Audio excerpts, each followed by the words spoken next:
At first glance, the 82 report of new and expanding industry for the state doesn't paint a very promising picture. New jobs for Alabama's workforce at the lowest level in more than 10 years, and the amount spent for new industries and the expansion of existing facilities also down.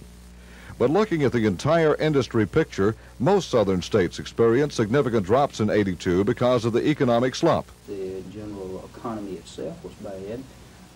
Since I've been here and had an opportunity of meeting the people in the office, I find that we've got some of the hardest working people that you'll ever find, and I've been completely impressed with what they're doing. So I don't think that you could just look at the figures alone compared to some of the other years and use it as a sole criteria. You've got to take everything in perspective. Not all new industries or industrial expansions necessarily materialized last year, and since the report is based on what industrial leaders reported as projected expansions, what lies ahead for Alabama? We see a lot of activity that is going on now, people that are getting involved once again, that areas that they had put back on the back burner for the last few years. So we're extremely optimistic of 83. Mac Carmack, WSFA TV News. The director of the State Department of Environmental Management, Joe Broadwater, signed an order requiring chemical waste management to remove contaminated rainwater from the site, build a drainage system for contaminated liquids in Waste Trench 17, and document the contents of that trench. He says these measures are designed to head off future problems. At the present time, we have not detected any possible leachate going out of the site into the area around there, and the action that we're taking now is preventative action to prevent this from happening. In other words, you can't wait until after something has happened in this particular situation to take action. Our job is to try to prevent environmental problems, not to correct them after they've happened. Mr. Broadwater says he'll visit the Amel site on Thursday for a first-hand look at the corrective measures being taken. And later he says that evening he'll meet with community leaders to assure them that the public health is not in danger. Dennis Latham, WSFA TV News. It is more difficult for me to squeeze this story into less than 30 minutes than to do the actual raid, but I'll try. The raid took less than 5 minutes to complete, and the Israelis were only at the Uganda airport 55 minutes to pull off the entire operation. Colonel Shani says the 4 American C-130 cargo planes used in the raid were flown 10 to 20 feet above the Red Sea for 4 hours to avoid radar detection. Colonel Shani's plane carried a black Mercedes and 2 Land Rover Jeeps identical to those used by Ugandanese leader Idi Amin, so that the Israelis could ride into the airport without suspicion. Once inside the airport terminal, the 200 soldiers fired on the terrorist, and the free world applauded. A short crossfire, all the terrorists were dead. 2 of the hostages were wounded, and later on, one of our soldiers was dead also, Lieutenant Colonel Jonathan Netanyahu, who was the commander of the special force, and he died maybe a few minutes after the raid was over. Colonel Shani is currently attending the Air College at Maxwell Air Force Base in Montgomery. Lisa Walsh, WSFA TV News.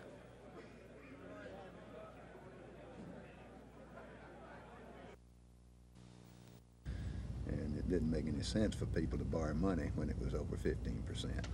But if we get down toward closer to 10, then that'll fit the budget. Most individuals can afford to pay that, and we'll pay that, and then we'll borrow money.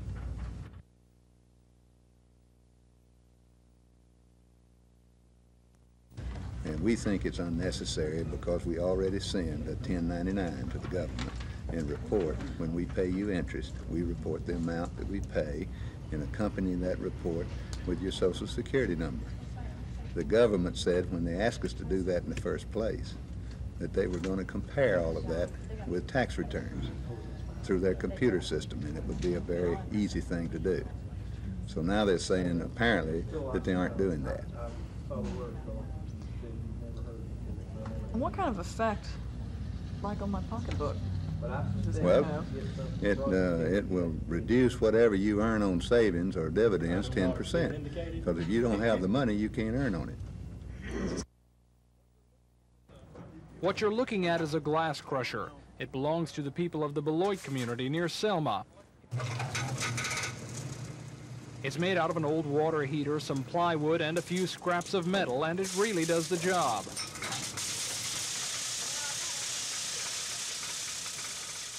We used to have to break this by hand, where it used to take us a half a day to break a barrel. We can break a barrel now within 30 minutes. The glass crusher was one of several exhibits at today's Alabama Recycling Seminar and Trade Fair, where industry officials said the need for recycling is growing. But they're concerned because public interest in recycling is apparently low. Industry officials hope shows like this one and efforts like those in the Beloit community will encourage other people to take an interest in recycling, which could be good in more ways than one. In a year's time, we have made up to $5,000 to $6,000. Industry officials say the recycling trade is one of the best indicators of how the economy as a whole is doing. People from the Beloit community say they're having a very good year. Tom Foreman, WSFA TV News. Alan was hurt some in the fall with a shoulder and I guess pulled hamstring. The experience factor is my biggest concern. We do have speed, but we don't have a lot of size with our kids in the secondary. So we'll have to make up for it in speed and being aggressive. And the secondary, of course, is any football team's one of the most vital areas because one mistake back there can get you beat. And we haven't, we've had some problems in the secondary in the past anyway. We've got to get our situation solved at linebacker. We lost Chris Martin and Ronnie Ballou that both of them have played and started for 2 years, and we don't have anybody except for Greg Carr with any experience to speak of at linebacker.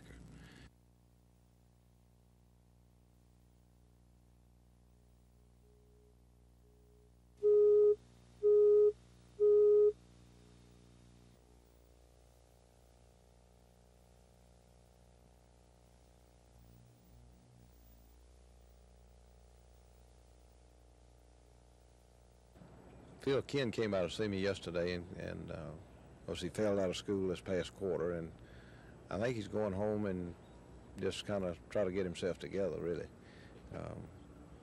I know that it was a big disappointment for him, big disappointment for us, and I know Auburn people.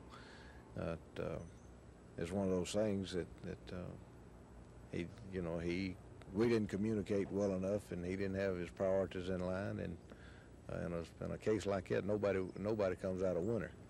And Ken may come back to Auburn. I don't know. If I told him that I would give him a release to transfer anywhere he wanted to transfer to.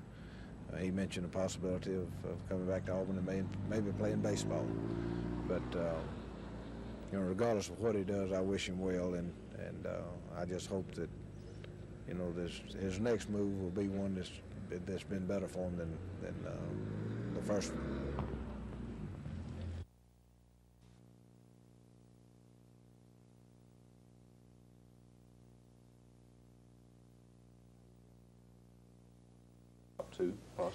I would definitely hope so. Those are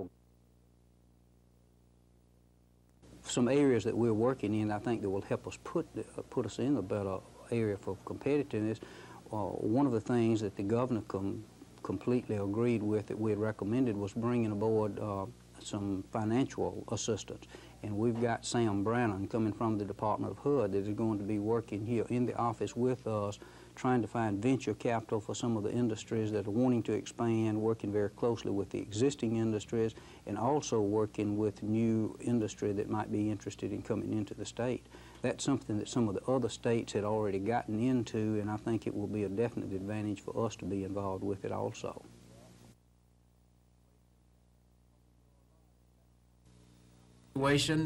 Tokyo alone, $11.8 million, but 11.8 fact-finding trip for those of us who were mayors of cities. We wanted to say to them that while we appreciate being consumers, we would like to as well become producers and part owners, and we would like to have them invest their plants and their cities and in our cities, their plants and factories and subsidiaries in our cities and towns. We'd like to develop twin cities and sister country. Meetings that we had with the foreign minister, we were first people.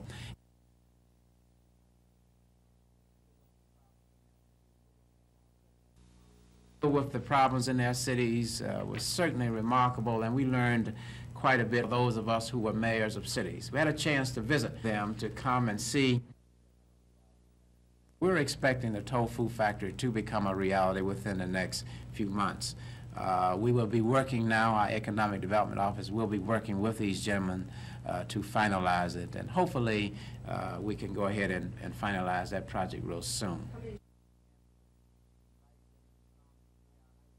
Chance to invite them to come and see our cities. With the foreign minister, we were first briefed by Ambassador Mike Mansfield, who is the U.S. ambassador to Japan, who touched upon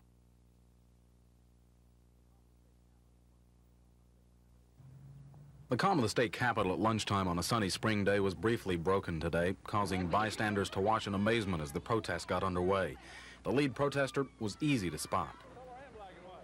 It might have been the shoes, if nothing else, it was the blue hair, all of which belongs to Flower Seed, whose real name is Lynn Slitzky, a professional clown from Dayton, Ohio. With the economic crisis and inflation and all, I feel like it's nice to be an American, and we need something to smile about. So why not protest on a national protesting campaign, Protesting Frowns? I am financing this through my work as a professional clown on tour through the United States. Her non-violent protest, with help from several Montgomery clowns, was relentless. She attacked busloads of school kids, passers-by on the street. Throw out the frown and give me a grin. She stopped cars and even invaded, without police restraint, the Capitol cafeteria. Her nationwide protest, which started January 3rd on the steps of the nation's capital, takes her next to Florida, then up the East Coast and on to the West Coast. Well, perhaps it might be some sort of Reagan administration promotional to get people smiling again. Well, kind of a bargain basement smile again type thing. Thank you very much, and remember, smile. Chris Grimshaw, WSFA TV News at the Capitol. Councilman Reed offered to pay for polygraph tests for officers who have been accused of beating up people who were arrested in the Madison Park incident. Mayor Fulmer, however, stuck to what he said before, that all questions about what happened in the Madison Park incident will be answered by the courts. All of the proper forms for the investigation are in operation. And I'll tell you right now, no, sir, Mr. Reed, the Montgomery Police Department is not going to surrender its civil rights and be subjected to your political witch hunt. Negative. The issue is not what the FBI is doing. The issue is not what the grand jury is doing. The issue is what is the city of Montgomery doing. The mayor accused Mr. Reed of stirring up trouble for political purposes. Mr. Reed denied that. After the debate over the polygraph test ended, Mr. Reed asked the mayor if he would support a council inquiry into the Madison Park incident. The mayor said he would not. Other council members also questioned the mayor about where the city stands in regard to the Madison Park incident, saying they just want to know the truth. The mayor says some council members wouldn't know the truth if it ran over them.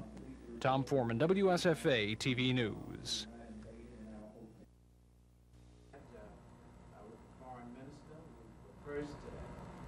And subsequent meetings where business people, instead of just being consumers, we want to be part owners, part investors, and to become a part of the business process between this country and the Japanese people. Come and see Alabama and to see the situation. Tokyo alone, $11.8 million, but 11.8 million people, but the way they're able. You've been with the Yankees, you've been with the Texas, you've been with the Phillies. What is the difference about being in a Yankee uniform? Is there a difference to a baseball player? Well, for me, this is the longest time I spent with any team with the Yankees. So, I feel like, I'm a Yankee product, as you would call it. But, I enjoy playing with the Yankees, and especially playing there in Yankee Stadium. We got a short porch to right field, and I think it's suited for me. A couple of years ago, I don't want to take anything away from Clemson's national championship, but they opened up with Wofford, and down through their schedule, they had to beat Georgia and North Carolina, and played about 3 teams or 4 teams that had a chance to beat them. And we lined up 11 times, and I say that all 11 of them got a chance to beat us. We don't play anybody that we're gonna win just because we show up. And our football team has got to be ready to play every week. I don't know if we have the depth to play that kind of schedule or not. There's a freshman in our program right now will be in fall with a shoulder and I guess pulled hamstring, and it handicapped his progress. Ken may come back to Auburn. I don't know. If I told him that I would give him a release to transfer anywhere he wanted to transfer to. He mentioned the possibility of coming back to Auburn and maybe playing baseball. But, regardless of what he does, I wish him well, and I just hope that, his next move will be one that's been better for him than the first one. And so before we get into that, though, I can't imagine that this brain, if I can, now palsy is the most prevalent lifelong disability in the United States today. I know that there are over 7 said that I'm kind of nervous for a lot of the people that I've looked up to for a long time. How great she is a help to me, and how picture for a brother. And a brother said that when he had babysitters come to the house, he told the babysitters, look, if a fire breaks,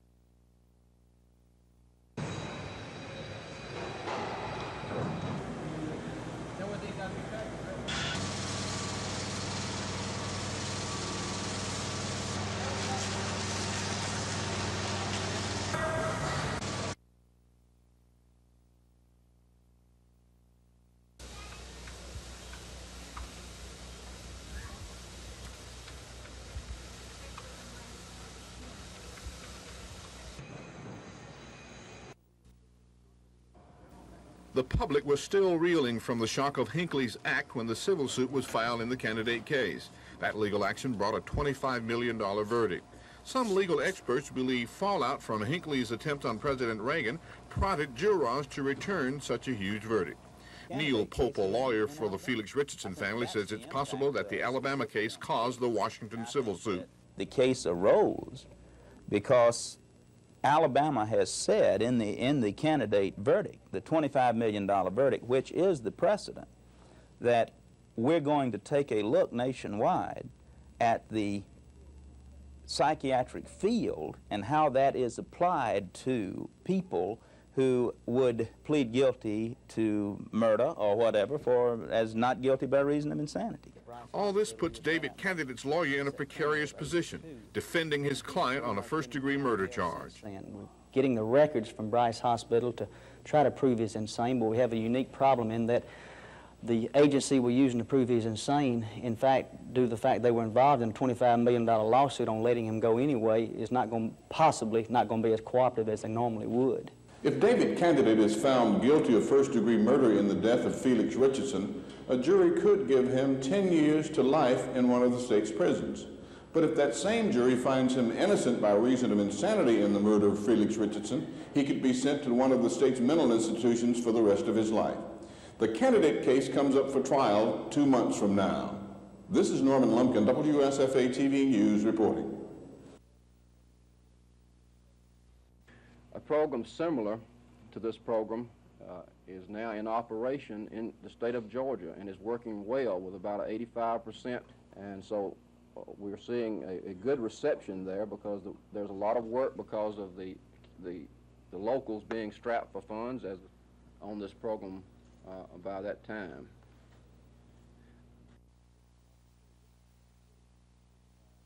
This is not the case with the Supervised Intensive Restitution Program. Simply, this is just a change in their custody. They're still completely under my control with rigorous guidelines, curfews that they must meet, and supervision. I was so anxious to be able to be of service, and one night, very shortly after I got to be made, a phone rang, and this about 3:30 in the morning. Thank you, Mayor. This time I'm of the fund. And although it would be quick, it would be easy for themselves, and they were racing against a very tough deadline to meet before they could get the Bill, and people like you are the ones that do it. We all are called on, I think, in the public. Thank you, my Lord. It is a pleasure for me to be with you today, and particularly to get to share the podium with you. I thoroughly enjoyed the opportunity of working with my Lord in Greenville. And so we're looking for, first of all, to help students through the financial aid assurance letter. We say quick and certain what a student's financial award is. Secondly, for any student, the guaranteed student loan will help them apply for. And thirdly, the tuition payments being allowed to be paid in 2 blocks per semester rather than 1. And we think this will meet the concern that we found.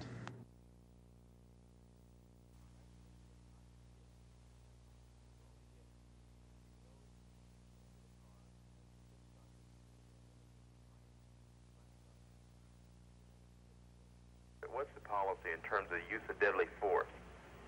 Well,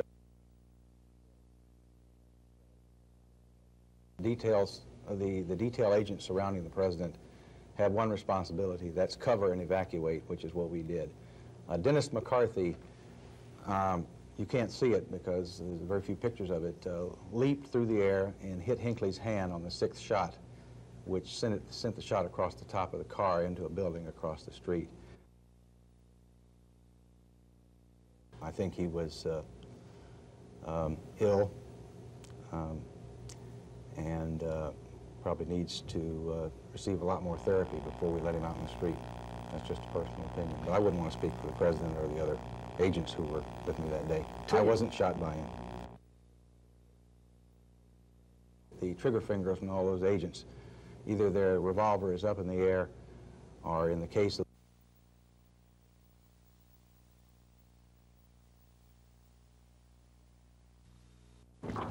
Did they play squash down here? Yes, sir. Yeah, well.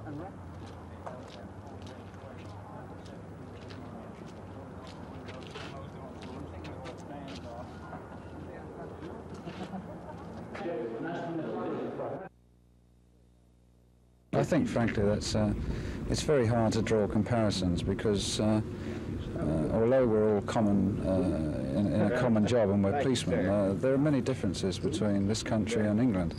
However, I mean, what impresses me considerably is the quality of the state troopers that one sees. I mean, they're all highly trained. They've got tremendous ethical values. They're very impressive, to be quite frank. And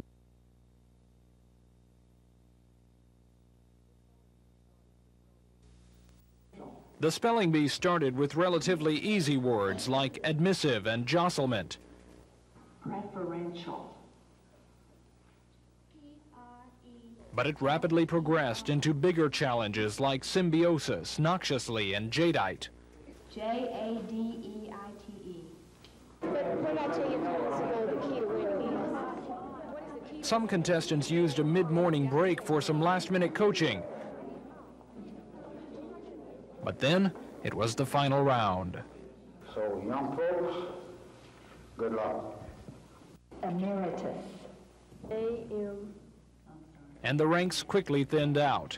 Finally, 2 remained when Jessica Wilson of St. James missed on Staccatissimo. But Paul Mazik of Montgomery Academy spelled that and was then just 1 word away from the championship.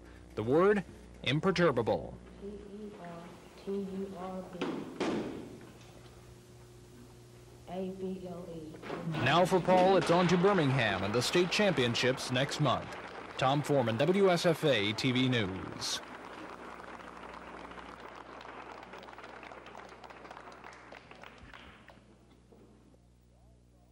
I think that the psychiatric community all across the United States, the jury is really out in their minds as to what effect David Candidate's Montgomery, Alabama case is going to have on that thinking.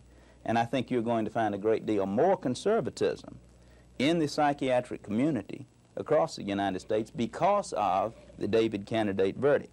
And I think this Hinckley case, the one that is now being filed against Hinckley and Hinckley's psychiatrist, is the result of that Montgomery verdict. Prison Commissioner Fred Smith says the restitution program is not the same thing as a mass release of prisoners. He says it's very similar to the work release program. The commissioner says the state's prison population is growing so fast it's impossible to lock up all offenders for their entire sentence. To qualify for the program, an inmate must, among other things, be 18 or older, in good health, have a good work record, and not be wanted in other states. Commissioner Smith says prisoners convicted of sex crimes, drug trafficking, or first-degree burglary will not be eligible. The program will kick off next week in Montgomery and include 450 to 600 prisoners statewide by July. This one next week will have around 35 to 50 initially here in Montgomery. All property offenders. These people will be, many of these people in the Montgomery area, by the way, do have a restitution sentence on their transcript, so they will, in fact, be paying back the victims. And those that are not, though, will be working here in Montgomery County and the state level also to save the taxpayers' money. Another advantage of the program is a direct cost savings to the state for housing an inmate. For each prisoner in the program, the state will save about $10,000 a year. Dennis Latham, WSFA TV News.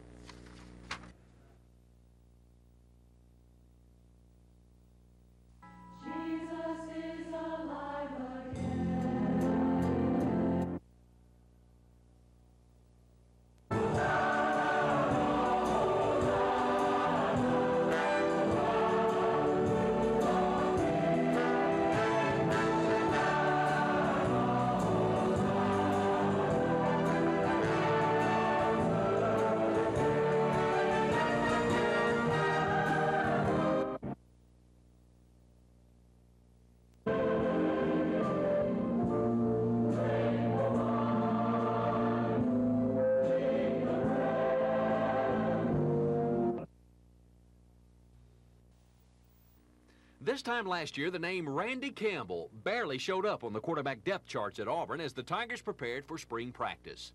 But by the time spring had ended, the consistent product from Hartselle had impressed Coach Pat Dye's staff enough to be named the #1 signal caller. Not only did he hold that position until fall, but Campbell defied the odds, remaining #1 throughout the season and leading the Tigers to a 9-3 record, their best in 10 years. And it was through the guidance of Campbell that the Auburn Wishbone led the nation in fewest turnovers. Well, Randy Campbell's back this spring, and to nobody's surprise, the senior-to-be is listed as the #1 quarterback. And with 9 starters returning on offense, there is potential for another outstanding year. We will get to work with the littler things that are involved in the game because we have 9 starters returning. Bo won't be there, so we'll have 8 guys back in the spring to work with. And I don't think we're going to have to get that basic because we had a lot of people played last year that are going to be here. We do have an unreal schedule next year. We're going to have to definitely get better this spring, so we need a good attitude. Coach Dye has made it clear he would like a more diversified wishbone offense next season, one that can get about as many yards on the ground as it does in the air. Campbell couldn't agree more. I think we will throw the ball more this year. We have more confidence in our passing game and probably run more options. I hope we'll probably be a little flashier next year. I hope so anyway. We need to score a lot more points. The work begins Friday as the Tigers kick off spring football 1983 with Randy Campbell at quarterback. Rick Pons, WSFA TV Sports. A lot of small dairy operations like this one in Snowden will be hurt when a new federal tax on milk goes into effect. So argues the Alabama Farm Bureau Federation. Farm Bureau officials want the tax repealed. Senator Jeremiah Denton is fighting in their corner. Because I think it's unfair to the milk deficient states, and how that vote got through, I can't imagine. I believe that to get it repealed, it will be possible. The tax is designed to reduce milk production, but Alabama dairy farmers don't produce this country's surplus milk. They barely meet the needs of the Alabama consumer. And there are 5 states that are producing the greater part of the surplus milk. And I don't see why we should help carry their load. Dick Fifield of the Farm Bureau thinks a system of price controls would be fair to the state's dairymen and consumers.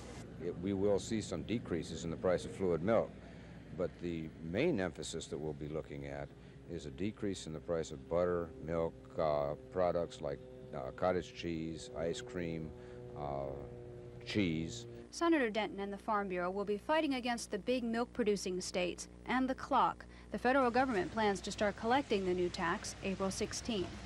Susan Silvernail, WSFA TV News. President Reagan was shoved into his limousine by Secret Service agent Jerry Parr. And once inside, Agent Parr discovered the president's wound and made the decision to rush him to the hospital. Today, appearing on cable satellite public affairs network out of Washington, Mr. Parr said he still has contact with many of the people directly involved in the assassination attempt, including Mr. Reagan's press secretary. Made a comment that we would all be locked together in time, and I really mean that. Most of the agents have gone now. Ray Shattuck is out in Honolulu, Hawaii. Dennis McCarthy is still here in town. He works for me in our liaison division. Tim is in Chicago. I see them, we have lunch together, and we talk about it. And yes, I think we'll always be locked together as people. And Agent Parr says that he accepts the jury's decision after John Hinckley went to trial, accused of shooting the president. I think he was ill and probably needs to receive a lot more therapy before we let him out in the street. That's just a personal opinion. But I wouldn't want to speak for the president or the other agents who were with me that day. I wasn't shot by him. Since that shooting, Agent Parr, who was born in Montgomery and holds a philosophy degree from Vanderbilt University, has since been assigned as Assistant Director for Protective Research. I'm Bob Howell, WSFA TV News.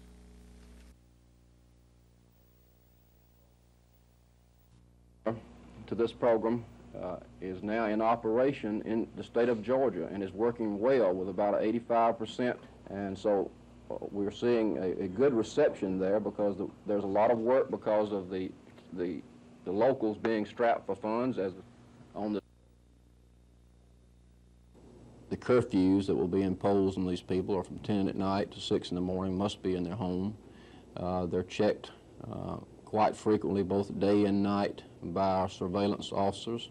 The family is met with once a week to ensure that the family is still intact and that the people are, in fact, working out in the community.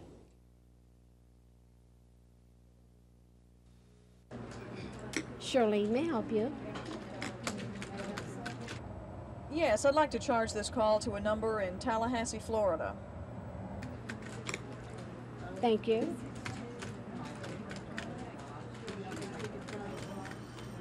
The number you want to bill it to? It's 904-222-7584. Thank you, ma'am. Beginning April the 1st, we will have to get a positive acceptance of the third number before we can complete your call. One moment, please. Tom, why is this change necessary? Well, it really is an effort to prevent the fraudulent billing from payphones that exists. Last year, for example, throughout South Central Bell, there was about $2.7 million worth of uncollectible revenue from paid telephones.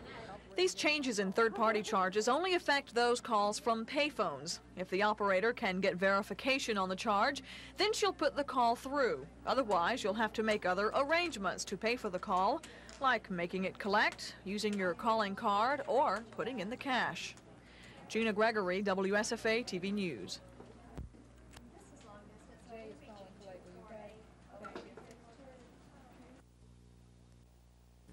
DePaul came roaring out of the blocks, blazing out to a 10-2 lead on this driving one-hander by Tony Jackson. But Fresno State pulled right back in it as they reeled off 6 straight. Lynette, Alabama's Desi Barmore will get 2 here as he bombs from the outside. Bernard Randolph came off the bench to chip in 9 in the first half for DePaul. This one from way out put the Blue Demons up by 1, and they led it by a single digit at halftime. After intermission, it stayed close as the lead seesawed. Here's Barrymore again. The Alabama transfer puts it back in off the rebound, and the Bulldogs were up by 3. DePaul runs the transition game well here. Off the steal, Kenny Patterson will make the nice reverse layup and draw the foul. The Blue Demons were up 3. Finally, Fresno would gain the edge late in the game. With DePaul pressing, the Bulldogs slip past the defense, and Bernard Thompson gets the driving layup, and he draws the foul. He sank the free throw for the three-point play, giving Fresno a 5-point lead. A late parade to the free throw line sealed the Bulldog win 69-60. Fresno State over DePaul to capture the 46th annual National Invitation Tournament. Rick Pons, WSFA TV Sports. I'm gonna ride the chariot in the morning, Lord. I'm gonna ride the chariot in the morning, Lord. I'm getting ready for Judgment Day. My Lord, my Lord. Are you ready, my sister? Oh, yes. Oh, yes.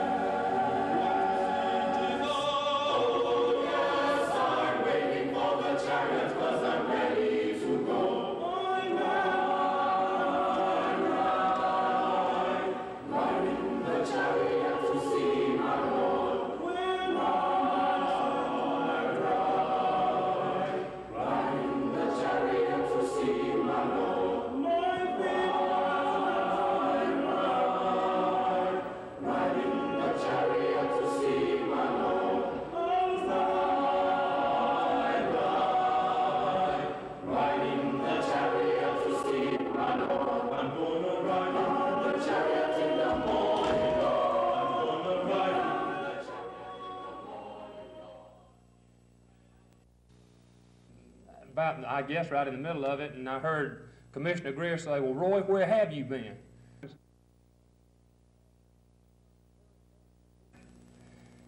The first meeting took all day long because they had a backlog of years and years and years of problems that they felt like needed to be discussed, and they did need to be discussed. We cleared a lot of air. We had some petty jealousies that were discussed. We got rid of a lot of dissension that had either been there or was building. And I think we got off to a brand new start that's going to lead somewhere, because now we all know where we want to go.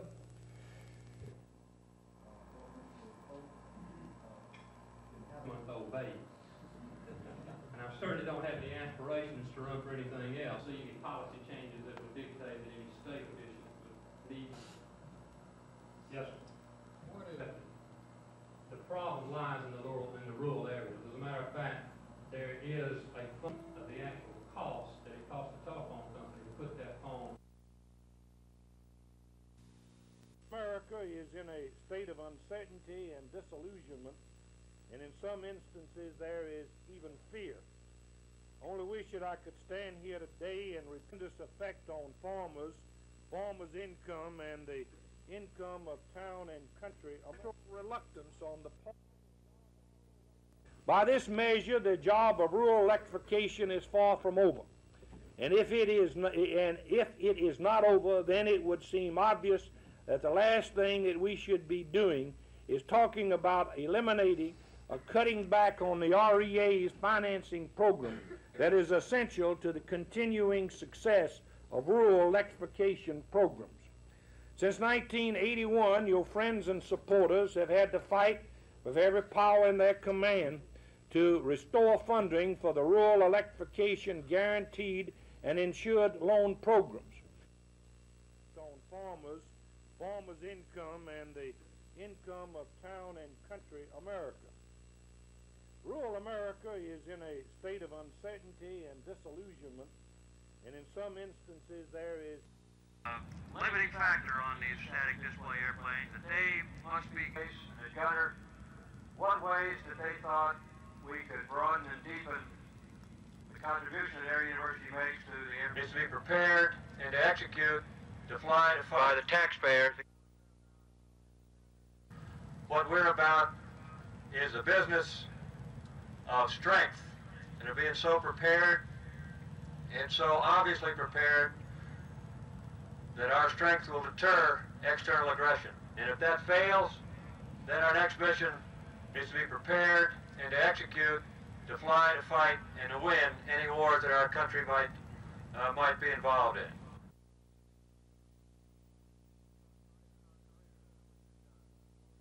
Our careers, which it does.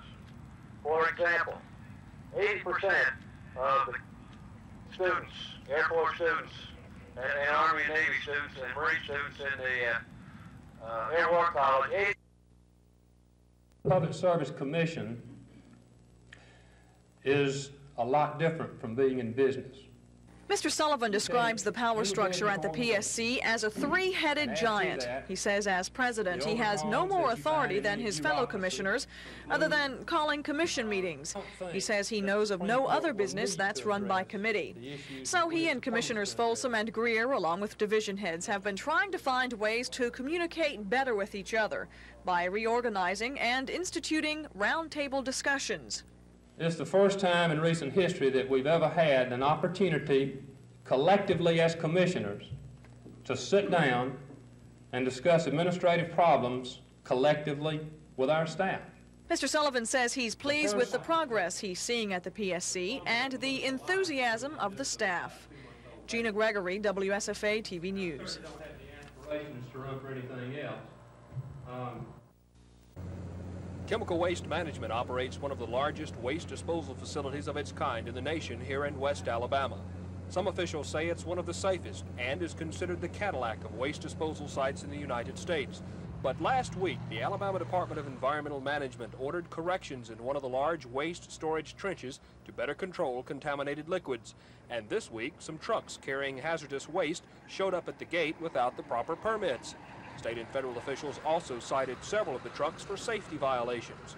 Workers are now repairing the trucks so they can be moved later. The director of the Alabama Department of Environmental Management, Joe Broadwater, took a look at the work on Waste Trench 17, and he says he's satisfied that Chemical Waste Management will be able to comply with state regulations.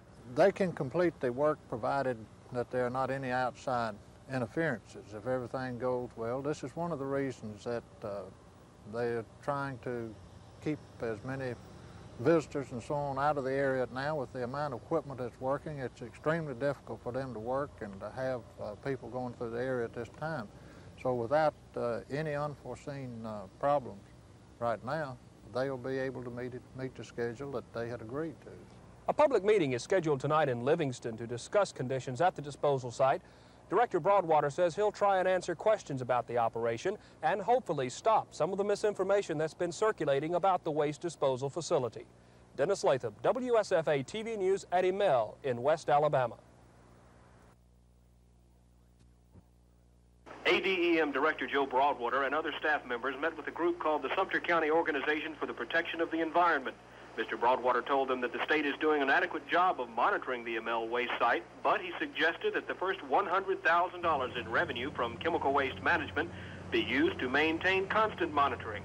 One member of the environmental group wanted to know how often ADEM visits the site. Mr. Broadwater replied that there's no regular schedule, but his department averages a visit once every 2 weeks. There were also concerns expressed about excessive speed of the waste hauling trucks on area roads, odors from the plant, and contamination of the area water supply.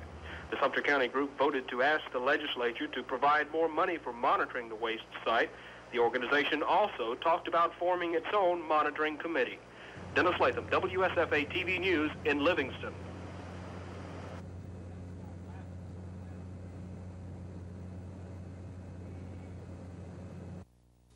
Alabama Rural Electrification Association. We look forward each year to your visit in Washington when you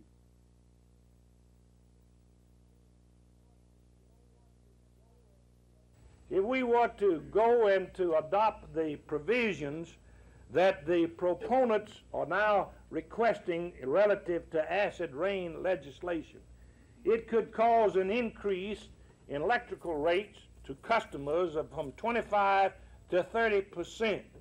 And then all of a sudden we might wake up a year or two later and find that the medicine that we attempted to apply to remedy this ill or to cure this ill was the wrong medicine. the role of REA as the foundation of rural electric financing. I'm proud of all of you and the leadership of your rural electric programs.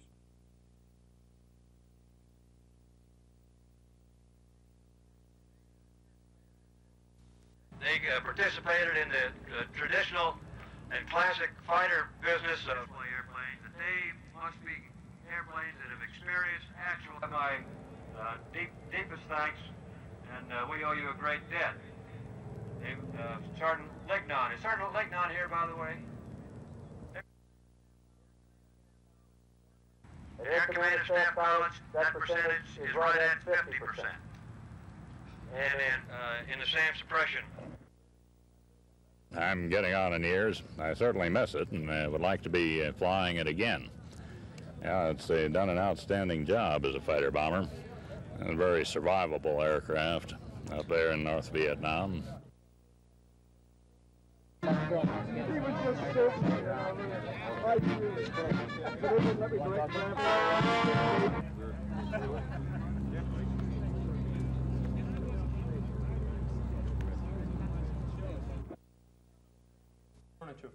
Mr. Sullivan says this divestiture ordered by the FCC means more competition, but it also means more of a strain on our pocketbooks.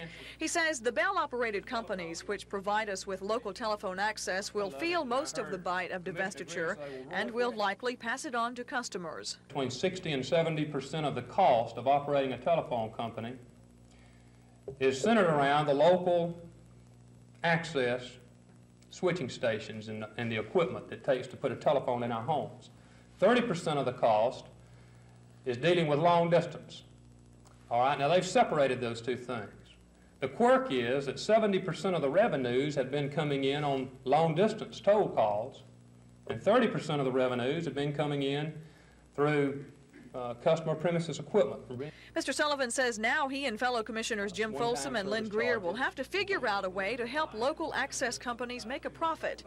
When divestiture goes into effect, AT&T will get all the long-distance revenues, and local companies will get only fees for local service, such as installation and phone leasing. And Mr. Sullivan says that leaves the local companies in a bind because now they're subsidizing the cost of providing local service with their long-distance revenue. And Mr. Sullivan says the logical solution is for Bell and the independent companies to raise their monthly rates. But he says he hopes there's another way. Gina Gregory, WSFA TV News.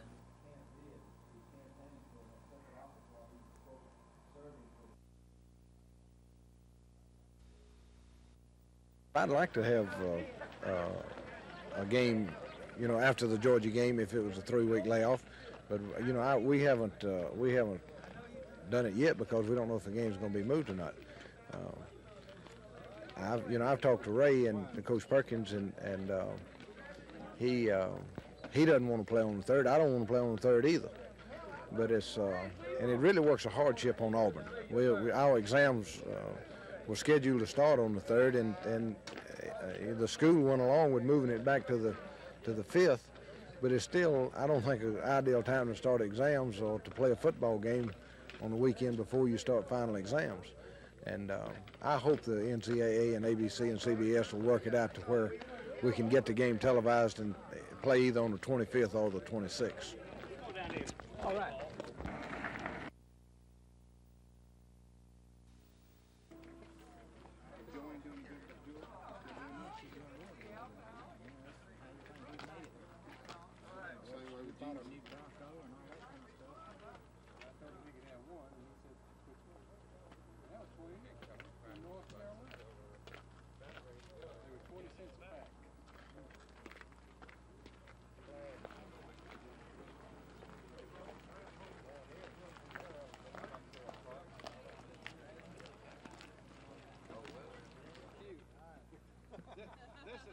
This is what you call a real crop tour, because they got the big, you've heard of food giants.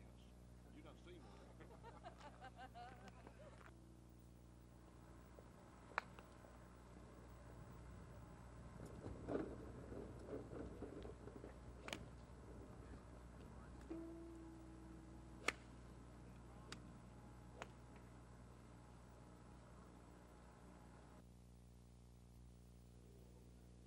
A070.0005. Excuse me. Thank you, Bubba. NFL. Even though Miami beat us 3 times this year, out of the goodness of his heart, he's going to come here and see if he can't beat us a 4th time. But we are proud to bring our camp back. We have Bo Bear from the University of Florida. Come to anybody that would like to have an individual conference. One of the reasons, I think that anytime that we have an opportunity or you present yourself with the opportunity to work with kids, it makes you feel good.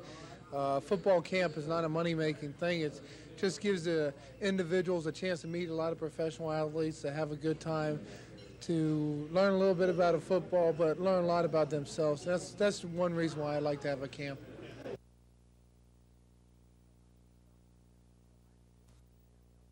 From laughingstock of the NFL to within 1 game of the Super Bowl, that was the plight of the New York Jets in only 2 short seasons. And part of that success can be attributed to former Alabama star Marty Lyons. The member of the famous New York Sack Exchange saw his Jets come very close last season to reaching the ultimate goal in pro football.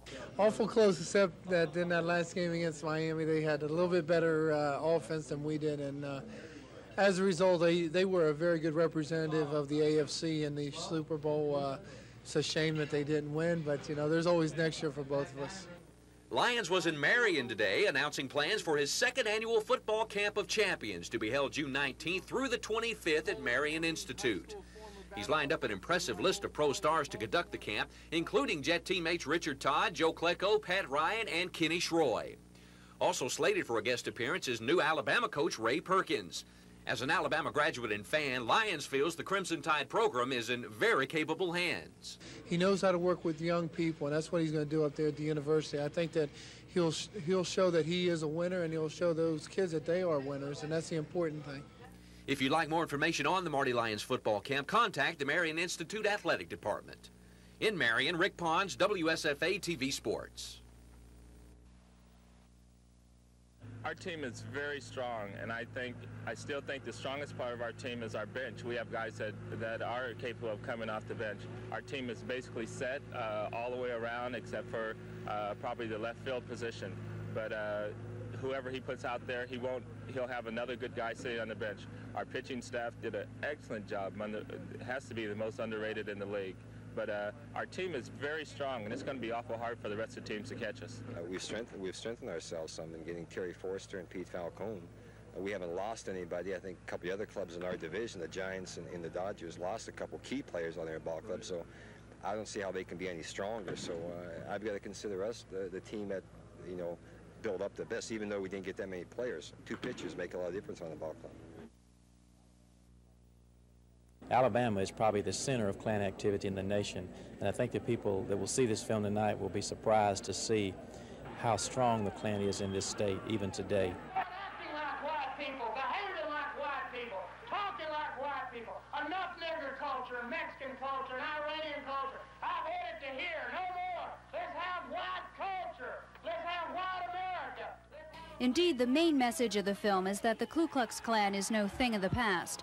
The Klan is alive, well, and growing in the 1980s. In favor of a white man's government in this country. The Southern Poverty Law Center has met the Klan in court. They wanted to develop an educational tool, so they stepped into the world of movie financing and Academy Awards. Johnny Carr says the film is right on target. As a citizen of Montgomery and of Alabama and of the South, these are some of the things that we have experienced from all of our lives, that this has been a part of, you know, what was going on. Susan Silvernail, WSFA TV News.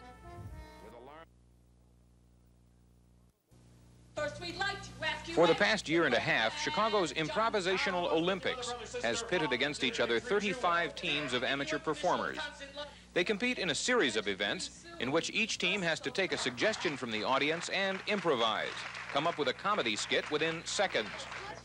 In this semi-final match, one team had to portray 2 brothers going through the emotions of lust and disgust. They ended up with a dead frog and a collection of erotic photographs. God, that thing's terrible. These pictures smell worse than before now. There's a team of police officers who call themselves Magnum Farce. A team of DePaul University psychologists are known as the Freudian Slippers. This team is composed of a secretary, a speech therapist, a video game designer, and other business people. They're called the Don't Give Up Your Day Job Players.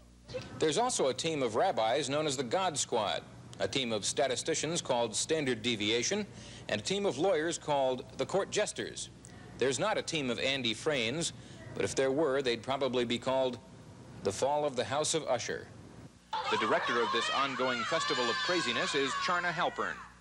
It's really not tough if you do it right, and that is just being there, going along with the situation, working together. It's really a team concept. Chicago, after all, is widely considered to be the home of American improvisational theater from Second City on down the line.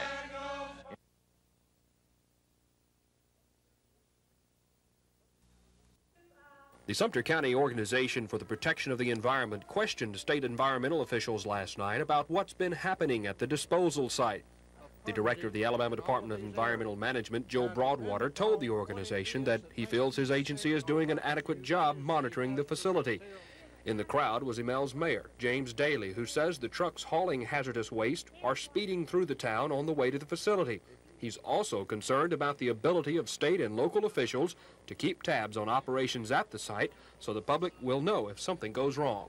I'm concerned for myself and the community that surround that place, and I'm hoping and praying that we will find some way to better monitor this facility so that if we have any leeway, we will know, and we can get the people, out of it. But Mayor Daley admits having chemical waste management in Sumter County does have its advantages. For each barrel and ton of bulk waste buried at the site, the state collects a tax. This revenue, estimated at $1.2 million last year, is divided among the cities in the immediate area of the site. Dennis Latham, WSFA TV News.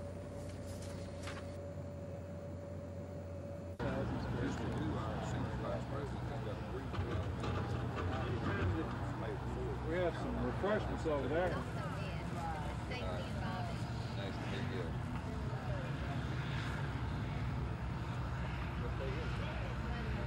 2, 3, you're not even ready, man. All right, hell, we're getting out of what? Now come back very strong in this area. I think this is going to be a very successful shopping center. It's playing. Really, the first thing it acknowledges McGovern's growth, and it's designed purely to serve. In the beginning, when we heard 104 were coming, it seemed like a great big task, but really we could have placed far more than we had arriving the guests. The people have been so anxious to keep them, and they've looked forward to it with such anticipation. The Germans arrived on Wednesday, and since then they've been given a tour of Fort Rucker and treated to numerous dinners, courtesy of Ozark clubs and townspeople. Their favorite dishes so far, black-eyed peas and baked beans. But the Germans aren't just soaking up the Ozark culture, they're displaying their own as well. Last night at the Ozark Civic Center, the Buckeberg Brass Band and Dance Group gave a rousing performance for the whole community to enjoy. Only a handful of the Germans speak English, so they've been communicating with their host families with hands and feet, as they say. And feedback from those Germans who do speak English has been overwhelmingly favorable. A lot of people told me that they don't want to go back again. They want to stay for more days here. I'm looking for a job here. Ozark residents are planning to visit their newfound friends in Buckeberg next year. Lisa Walsh, WSFA TV News.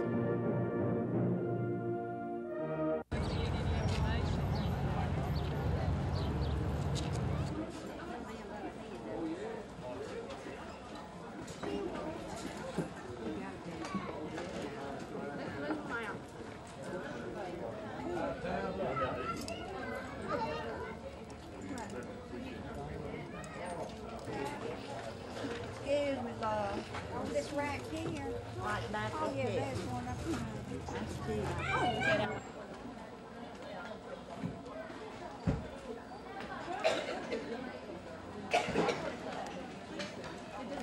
Members of the Lions Club, and yes, many of you are great friends of mine, and which is a desert about the size of Texas, covering 250,000 square miles. Building. The green, the dark green areas are one of the science buildings as it appears today. It's a head crane there. And we have about 60 of those on the job now. It's been completed of some 3,100. The next picture shows a Korean worker. The project is going well. We've got an oil glut now. Prices are coming down. But if you shut off the oil from Saudi Arabia alone, this world will be a different world in which we live.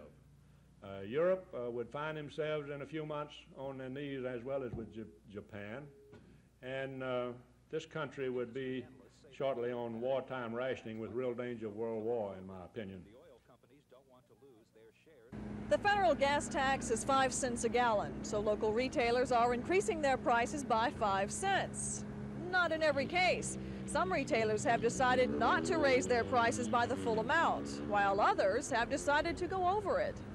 On Monday, regular gas at both these stations, Independence off Ann Street, sold for $1.01 a gallon, and unleaded was selling for $1.06. Today, both are still at the same price, but both have increased prices by more than the 5-cent tax. As you can see, regular gas is now selling for $1.07, and unleaded is $1.11. At the self-serve Exxon station across the street, gas is selling for $1.08 and $1.12. Monday, the price was $1.02 and $1.07. Another example of a retailer using the tax increase as an opportunity to raise prices. But then local retailers have that prerogative. Most have a maximum price range set by their owners, and they can choose to charge the least or greatest amount in that range. The new tax revenues are supposed to be used to repair the nation's highways and bridges. State Highway Director Ray Bass says the tax revenues will bring about $60 million into Alabama, but he says the state will have to match those funds, and right now is working on ways to raise that money. The head of the Alabama Motorist Association says Alabama's getting shortchanged with this new tax. He says we'll have to pay in $100 million, and he says part of that money will be used for mass transit and for paying for the waste and mismanagement of other states. Gina Gregory, WSFA TV News.